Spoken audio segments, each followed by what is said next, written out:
Her er Mølleåen tæt ved udmundingen i Øresund. Her på stedet der er åen bred, og vandet flyder langsomt afsted.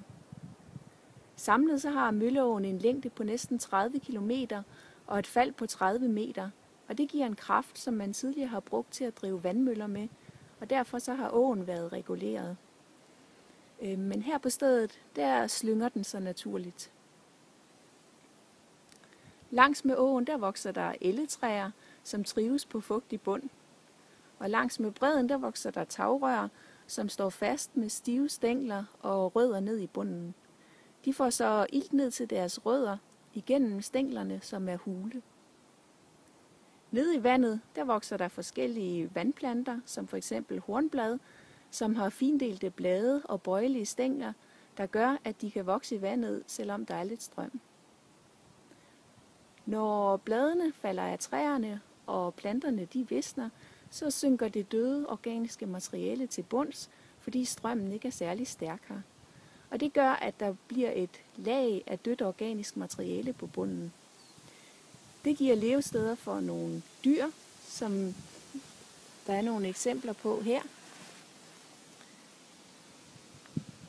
Det er for eksempel skorpionstagen, som selv ligner et vissent blad. Skorpionstagen ligner lidt en skorpion, fordi den har et ånderør bagerst, som ligner brodden på en skorpion. Skorpionstagen bruger ånderøret til at tage luft med. Den stikker simpelthen ånderøret op over vandoverfladen og trækker luft ind til sin respiration. Skorpionstagens forreste benpar bruger den som nogle gribeklør, som den bruger til at fange bytte med. Det kan for eksempel være vandbænkebidere,